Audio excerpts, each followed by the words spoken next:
Double ইঞ্জিনের সরকার মণিপুর রাজ্যে আদিবাসী মহিলা নির্যাতনের ঘটনার প্রতিবাদে এবং ইউসিসির প্রতিবাদে কেন্দ্রীয় সরকারের বিরুদ্ধে আন্দোলনের শামিল হলো উত্তর দিনাজপুর জেলার সমস্ত আদিবাসী সংগঠন। শুক্রবার রায়গঞ্জের কর্ণজোড়ায় জেলা শাসকের দপ্তরের সামনে শান্তিপূর্ণ বিক্ষোভ কর্মসূচি পালন করলো কয়েকশো আদিবাসী সম্প্রদায়ের মহিলা ও পুরুষ। কেন্দ্রের মোদী সরকারের কে ধিক্কার জানানোর পাশাপাশি তাদের দাবি অবিলম্বে মণিপুরে শান্তি ফেরাতে হবে। দেশ জুড়ে যেভাবে আদিবাসীদের ওপর নির্যাতন হচ্ছে তা বন্ধ করে আদিবাসী সমাজকে সুরক্ষা দিতে হবে। মণিপুর রাজ্যে যে ভয়াবহ ঘটনা ঘটেছে, আদিবাসী দুই মহিলার উপর যে নির্মম অত্যাচার করা হয়েছে তারই প্রতিবাদে আজকে কিন্তু উত্তর দিনাজপুর জেলা শাসকের কাছে ডেপুটেশন এবং শান্তিপূর্ণ বিক্ষোভ কর্মসূচি পালন করছে আশেকা আদিবাসী যে সম্প্রদায়, সেই সংগঠন। আমি এই মুহূর্তে তাদের সংগঠনের যে নেতা তার সাথে কথা বলে নেব।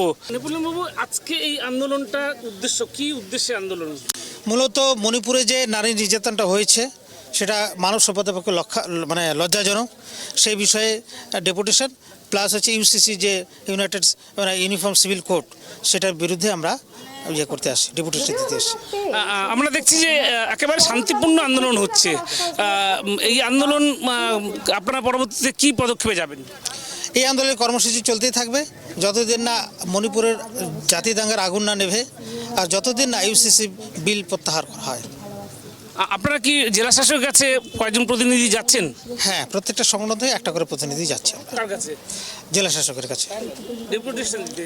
হ্যাঁ, ডেপুটেশনের কাগজটা দিতে আর কি, আমাদের দাবি দাওয়াগুলি দিতে যাচ্ছে। এই যে কর্মসূচি, এই কর্মসূচি যদি তারপরও যদি মণিপুরে শান্তি না ফেরে বা এই ধরনের আবারও ঘটনা ঘটে, তাহলে আপনাদের আন্দোলনটা কী ধরনের? সেম এইভাবেই আমরা আন্দোলন করব, গণতান্ত্রিক পদ্ধতিতে আন্দোলন চালাবো। কোনো হিংসাত্মক আন্দোলনের আমরা আশ্রয় নেব না। আমরা গণতান্ত্রিক পদ্ধতি আমরা চাইছি যে যে দিকে দিকে ভারতবর্ষের বিভিন্ন জায়গায় জাতি দাঙ্গা হচ্ছে বা আদিবাসীদের উপরে যে অত্যাচার হচ্ছে, যেমন ধরেন মধ্যপ্রদেশে যেটা হলো, অন্ধ্রপ্রদেশে আবার হয়েছে, কালপরশু একটা আদিবাসীকে মারা হয়েছে। এই যে আদিবাসীদের উপরে পরিকল্পিত যে অত্যাচার, সেই অত্যাচারটা অবিলম্বে বন্ধ করতে হবে। আমরা শুনলাম আদিবাসীদের উপর যে অত্যাচার, সেই অত্যাচার অবিলম্বে বন্ধ করতে হবে, এমনই দাবি নিয়ে কিন্তু আন্দোলনে নেমেছেন আদিবাসী সংগঠনের বিভিন্ন সংগঠন, আদিবাসী সমাজের। আমি আরেকজন রয়েছেন এখানটায়, তার সাথে কথা বলবো। আপনাদের এই আন্দোলন বিষয়টা কী নিয়ে? আমাদের এই আন্দোলন যে মণিপুরের যে ঘটনাটাই ঘটেছে, প্লাস ইউসিসি নিয়ে আমরা মূলত এই আজকে ডেপুটেশন আমরা দিতে এসেছি। সমস্ত আদিবাসী সমস্ত এক হয়ে আমরা এই ডেপুটেশন জেলা শাসককে দিতে এসেছি। আপনাদের এই আন্দোলনে যদি পরিস্থিতি স্বাভাবিক না হয়, তাহলে যদি স্বাভাবিক না হয় এর পরিস্থিতিতে আদিবাসী এই আজকে এটুকু এসেছি, এরপর থেকে আমরা বৃহত্তর আন্দোলন নামবো, যেন আমরা শান্তিপ্রিয়ভাবে আমরা আদিবাসী শান্তিপ্রিয়ভাবে থাকার চেষ্টা করে। কিন্তু যদি আমাদেরকে শান্তিপ্রিয় যদি না থাকা দেওয়া হয়, কি আমাদের উপরে এইভাবে নির্যাতন যদি চালানো হয়, সরকার পক্ষে যদি এই দমন করার জন্য যদি না চায়, তাহলে আমরা এরপরে আমরা বৃহত্তর আন্দোলন নামতে। আমরা দেখতে পেলাম যে মণিপুর রাজ্যে যে ঘটনা হয়েছে, সেই ঘটনা নিয়ে এখনো পর্যন্ত সংসদে প্রধানমন্ত্রী কোনো বিবৃতি দিলেন না। কি বলবেন? সেই জন্য আমরা খুব ধিক্কার জন্য আমরা প্রতিবাদ জানাই মোদী সরকারকে ধিক্কার জানাচ্ছি। এর জন্যই আমরা আজকে এই প্রতিবাদ আমরা নেমেছি। এরপরেও যদি স্টেপ না নেয় এই আন্দোলনের পরেও, এরপরে আমরা দিকে দিকে সারা ভারতবর্ষে আমরা যত আদিবাসী আছে সব একত্রিত হয়ে একদিন হয়ে আমরা সরকারকে হিলিয়ে দেওয়ার চেষ্টা করে দেবো আমরা। আদিবাসী রক্ষার লড়াই এটা? হ্যাঁ, আদিবাসী একদম আদিবাসীর রক্ষার লড়াইয়ের জন্য এটাই আমরা। মণিপুরে আদিবাসী মহিলাদের নির্যাতন করা হচ্ছে কেন? কেন্দ্র সরকার জবাব দাও।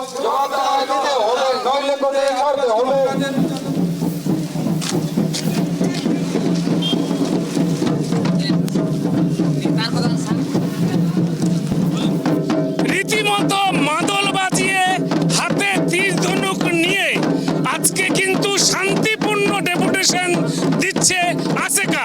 তাদের একটাই দাবি যে মণিপুরে যেভাবে আদিবাসীদের মহিলাদের উপর নির্যাতন হয়েছে, সেই ঘটনার জন্য কেন্দ্রীয় সরকারকে তারা দায়ী করছেন এবং কেন্দ্রীয় সরকারকে ধিক্কার জানাচ্ছে আদিবাসী সংগঠন।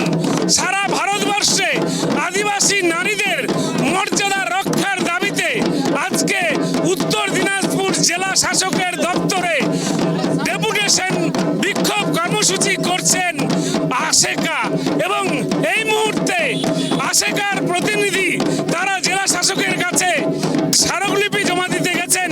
তাদের একটাই দাবি যে মণিপুরের ঘটনার যাতে আর দ্বিতীয়বার ফিরে না আসে, আদিবাসী মহিলাদের সুরক্ষা দিতে হবে কেন্দ্রীয় সরকারকে।